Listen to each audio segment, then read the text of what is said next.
De segundo secundaria. Les saluda su profesor de biología, Cristian Mendoza Hidalgo. El día de hoy, continuando con membrana celular, esta vez veremos el transporte dentro de la membrana celular. En primer lugar, veamos la función de la membrana.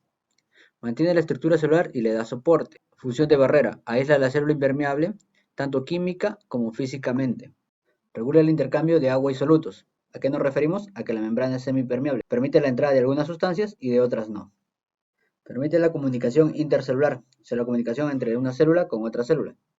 Permite reconocimiento celular también. Recordemos que acá, esto era el glucocálix, ¿no?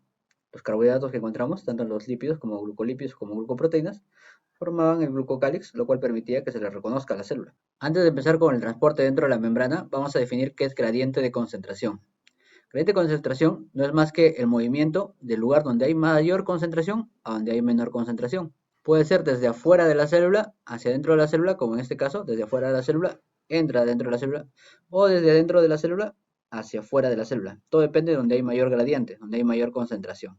Ahora sí, empecemos con el transporte de la membrana. Hay dos tipos de transportes, el pasivo y el activo. El pasivo se refiere a que no hay gasto de energía, mientras que en el activo hay gasto de energía. Dentro del pasivo tenemos la difusión simple, la difusión facilitada y la osmosis, mientras que en el activo tengo la primaria y la secundaria. La primaria ocurre mediante bombas. La secundaria funciona con transporte. Esta puede ser sin porte o antiporte. Entonces, desde acá, todo es toda la difusión pasiva, más la difusión primaria y secundaria de activa, son transportes de micromoléculas, de moléculas pequeñas.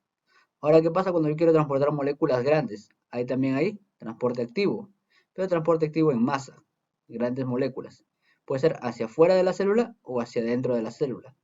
Cuando está hacia afuera se llama exocitosis y cuando está hacia adentro se puede ser fagocitosis o puede ser pinocitosis. Entonces las sustancias ingresan y salen, ¿no? Veamos acá, hay dos tipos como ya mencionamos. El transporte de moléculas pequeñas o de bajo peso molecular y transporte de moléculas grandes de alto peso. El transporte de moléculas pequeñas todas son pasivas y hay activas que son las primarias y las secundarias.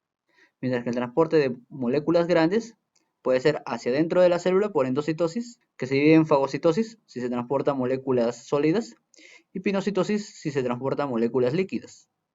La exocitosis es hacia afuera de la célula. En este cuadro vemos la diferencia que hay entre transporte pasivo y transporte activo. El transporte pasivo es a favor de la gradiente, el transporte activo es en contra de la gradiente. El transporte pasivo no necesita energía, el transporte activo sí necesita energía. El transporte pasivo se da de dos formas, paracelular y transcelular, mientras que el transporte activo solo se da de forma transcelular, o sea, usa una proteína como medio. A eso se refiere, el transcelular utiliza una proteína como medio. Empecemos con el transporte de moléculas pequeñas o micromolecular. Como mencionamos, hay pasivas y activas. Las pasivas se dividen en simples, facilitadas y osmosis, mientras que la activa se divide en primaria y secundaria. La primaria se realiza a través de bombas y la secundaria vemos que hay sin porte y antiporte. Entonces, arranquemos con el transporte pasivo. Como hemos dicho, existe la difusión simple. ¿Qué es la difusión simple? Simplemente es el paso a través de la membrana plasmática. ¿Ok? Vemos acá estas moléculas, pasan a través de la membrana plasmática a favor de la gradiente, por eso es un transporte simple. Cuando yo digo a favor de la gradiente, me refiero a que va de donde hay mayor concentración a donde hay menor concentración. En el transporte simple o la difusión simple, vemos que atraviesa a través de los fosfolípidos, ¿ok? Atraviesa directamente la membrana, directamente, no hay un intermediario, atraviesa directamente la membrana. Un claro ejemplo ocurre en los pulmones, específicamente en los alvéolos. Esta estructura redonda, rosadita, es el alvéolo. Entonces, el alvéolo, ¿qué hace? Como es como un globo, se llena de aire. Y al llenarse de aire, ¿qué va a tener? Va a tener oxígeno. El oxígeno que hay en gran concentración acá va a pasar hacia los vasos sanguíneos, donde hay en poca concentración. Y los vasos sanguíneos que tienen en alta concentración CO2 va a pasar hacia los alvéolos. Entonces, ¿qué ocurre? El intercambio gaseoso por difusión simple. Esa es la respiración, también conocida como hematosis. ¿Ok? Hematosis es ese intercambio gaseoso. La difusión facilitada utiliza una proteína como intermediario, ¿ok? Recuerda eso, utiliza una proteína como intermediario. Mientras que la difusión simple, como vemos acá, atraviesa directamente la membrana. La difusión facilitada utiliza una proteína como intermediario. Puede ser una proteína que entre así directamente, como si fuera un túnel, se llama mediador por canal. Pero si utiliza una proteína específica que lo agarra como un brazo de grúa agarra y lo envía hacia adentro y lo suelta. Entonces es una proteína mediada por transportador, porque esta proteína va a transportar de afuera hacia adentro, o también de adentro hacia afuera de la célula. Esta es una proteína transportadora. Ahora hablaremos de la osmosis. La osmosis, otra difusión pasiva, en la cual se transporta solo agua, ¿ok? Solo agua. Podemos ver los siguientes casos. Pues en este caso una célula vegetal, vemos que esta célula está en medio hipertónico, lo que quiere decir que hay mayor agua dentro de la célula que afuera. Como hay mayor agua dentro, el agua va a tender a salir por la gradiente y la célula va a perder tamaño en su citoplasma. Por eso esta célula se llama plasmolizada. Ahora, cuando la concentración de agua es igual dentro y afuera de la célula, es una célula isotónica. Es una célula isotónica. ¿Y qué pasa cuando hay mayor concentración de agua en el exterior que en el interior de la célula? Como hay mayor concentración del agua en el exterior que en el interior, el agua va a tender a entrar. Va a entrar. Recordemos que va de mayor a menor concentración. Entonces es por eso que las plantas en lugares desérticos se secan, porque el agua tiende a salir. Y en lugares acuáticos se engrosan, ¿no? Porque tiende a entrar el agua. Entonces ahí vemos la diferencia. No es lo mismo una célula plasmolizada que una célula en estado de turgencia.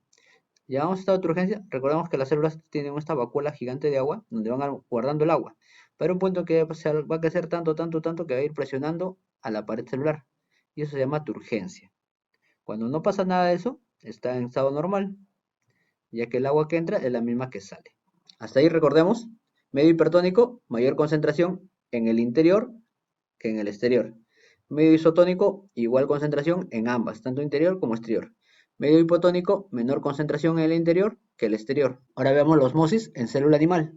En un medio hipertónico hay mayor concentración en el interior que el exterior y el agua tiende a salir. Como el agua tiende a salir, las células se desinflan. Vemos acá que van perdiendo su tamaño, ¿no? Esto se llama crenación.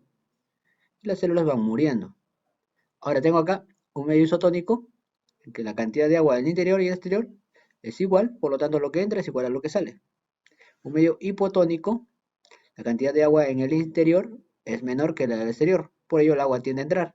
Como el agua tiende a entrar, va a inflar esta célula, y esta célula no tiene pared como la célula vegetal, que sí tiene pared, entonces la célula se va a terminar rompiendo, se va a ir destruyendo. Lo se llama citólisis, destrucción de la célula porque se llena de agua. Lo mismo que pasa, no sé si ustedes alguna vez han llenado un globo con agua, si lo llenas bastante con agua va a haber un punto en que se va a romper. Es lo mismo que va a suceder con tu célula. Bueno, acá en esta diapositiva vemos que es un medio isotónico, un medio hipotónico y un medio hipertónico. Yo ya lo expliqué con los ejemplos anteriores, pero hay que darle un pequeño repaso. Medio isotónico, la misma concentración en el interior que el exterior. Medio hipotónico, hay menor concentración en el interior que en el exterior. Y medio hipertónico, hay mayor concentración en el interior que en el exterior. ¿Ok? Son diferentes, son como antónimos, el hipotónico con el hipertónico. Acá tengo dos ejemplos, tanto de célula animal como célula vegetal, para un medio hipertónico y para un medio hipotónico. Recordemos que un medio hipertónico es cuando hay mayor concentración en el interior que el exterior y el agua va a tender a salir. Como el agua va a tender a salir, esta célula se va desinflando. Recuerden a las uvas, es como una uva, ¿no? Una uva cuando se seca se vuelve pasa. Lo mismo, esto sería como una pasita. Acá, ahora vemos acá una célula vegetal, que le ocurre lo mismo, ¿no? Va perdiendo el agua, porque el agua tiende a salir. Y se va perdiendo acá, pero en el citoplasma, el tamaño. Pero externamente la célula está igual, por la pared celular. Ahora esto se llama plasmólisis. Mientras que en célula animal, crenación. ¿Qué pasa con un medio hipotónico? Es lo contrario, el agua va a tender a entrar y se va a inflar un punto en que se va a romper, porque esta célula animal no va a aguantar la presión que hace el agua hacia la membrana. Ahora, ¿qué sucede en lo caso contrario? En célula vegetal. Esta también célula se va a empezar a crecer, sobre todo porque esta tiene una vacuola de agua gigante, esta vacuola va a llenarse de agua y va a seguir creciendo, pero no se va a destruir, como acá, en la célula animal se destruye, citólisis. En cambio acá ocurre turgencia, ocurre la presión. Va a presionar a la pared celular, mas no se va a destruir. En otros casos va a permitir el crecimiento de esta célula también. Entonces la turgencia permite el crecimiento de células vegetales. Ahora sí, pasemos a transporte activo. ¿Qué es lo que destaca más del transporte activo? Es utilizar energía. Esa energía se utiliza en forma de ATP. El transporte activo para micromoléculas tenemos primario y secundario. En el primario tenemos lo que son las bombas. Y en el secundario tengo el sistema antiporte y el sistema sin porte. Ahorita vamos a ver cada uno. El transporte primario, conocido por el sistema de bombas, el más conocido de todos, es el sistema de bomba de sodio y potasio. Recordemos que el sodio y el potasio son contrarios. Mientras que el potasio permite la eliminación del agua, el sodio retiene el agua. Veamos la siguiente imagen. Vemos acá estas tres moléculas de sodio que están saliendo, necesitan energía y se van hacia afuera. Entran dos moléculas de potasio. Lo mismo, tres moléculas de sodio más energía hacia afuera. Chao. Entran dos moléculas de potasio. Este es transporte a través de esta proteína, es el sistema de bombas. Y vemos que utiliza energía, por eso es un transporte activo. Ahora veamos el transporte tipo secundario. El transporte activo tipo secundario hay dos tipos, el simporte y el antiporte. Como podemos apreciar acá, en el simporte es cuando dos moléculas entran juntas. Y en el antiporte es cuando entra una y sale otra. Por eso anti. Simporte, dos entran juntas. Anti, entra una, sale otro. Ahora, acá dice uniporte. Este es un transporte facilitado, ¿recordemos? Recordemos un rato el transporte facilitado, que puede ser por medio de canal y por una proteína transportadora. Esto también se le llama uniporte, porque va de un lado a otro nomás. Ahora sí, regresamos a los activos. Podemos ver acá una imagen de una membrana en grande. Vemos el transporte uniporte, que es un transporte pasivo facilitado. Y vamos acá el transporte activo secundario, que puede ser simporte o antiporte. Simporte es cuando los dos entran a la misma vez. Y antiporte es cuando entra uno y por eso sale el otro. Si apreciamos con mucho detalle acá, donde dice simporte y antiporte, vamos a poder ver los transportes. En este caso, la glucosa es este rosado, el sodio es el celeste, el potasio es el marrón y el calcio es el azul. Si apreciamos con detalle acá, ahorita vamos a ver cómo entra el sodio y la glucosa juntos. Vemos que el sodio es el celeste, se va acercando y ya se acercó, entra junto con la glucosa. Eso es simporte. En el caso del antiporte, vemos cómo sale uno y va a entrar el otro. En este caso, tengo acá lo que es el calcio, sale y entra el sodio. Ahora sí veamos transporte activo a nivel macromolecular. Tengo endocitosis y exocitosis. Empecemos con la endocitosis. La endocitosis es cuando ingresa alrededor de la célula. Vemos que hay un montón de masa molecular acá. Se envuelve en la membrana. La membrana lo va envolviendo a tal punto en que ya forma su propia membrana y entra para adentro. La endocitosis se puede dar de dos maneras. Uno cuando absorbe grandes cantidades de líquido y otro cuando absorbe masas sólidas. Entonces, cuando absorbe líquidos, hablamos de pinocitosis, ¿ok? Recuerden, pinocitosis es cuando absorbe líquido. Lo mismo acá, ¿no? Envuelve el líquido con su propia membrana y entra para adentro. El segundo caso es la fagocitosis, cuando absorbe moléculas sólidas. Cuando absorbe moléculas sólidas, es fagocita. Lo mismo, envuelve la membrana la molécula sólida y entra para adentro. Entonces, fagos viene de tragar, se lo come. Y quienes realizan esto generalmente realizan los macrófagos, ¿no? Que están comiendo células dañadas o virus y bacterias que encuentran. Ahora veamos el caso de la exocitosis. Es cuando el producto que produce la célula en su interior es liberado hacia el medio exterior. Lo envuelve en una membrana, esta membrana se acerca a la membrana celular y se libera hacia el exterior. Tengo dos tipos de secreciones, la secreción constitutiva y la secreción regulada. La secreción constitutiva no es más que una exocitosis en la cual se libera todo lo que la célula produce como desechos. Lo que ya no necesita se va liberando hacia el exterior. Entonces ahí tenemos una secreción constitutiva. Una secreción regulada, una secreción regulada es cuando las células se especializan en segregar ciertos productos. Entonces, para que esta célula se especialice tiene que estar estimulada por alguna señal. Esa señal siempre es una señal química. Y a través de esto las células producen hormonas, producen enzimas. Bueno, alumno, muchas gracias. Espero les haya servido esta clase. Recuerden que en el examen viene todo lo que es membrana, desde su composición hasta el transporte. Y acá les dejo un meme.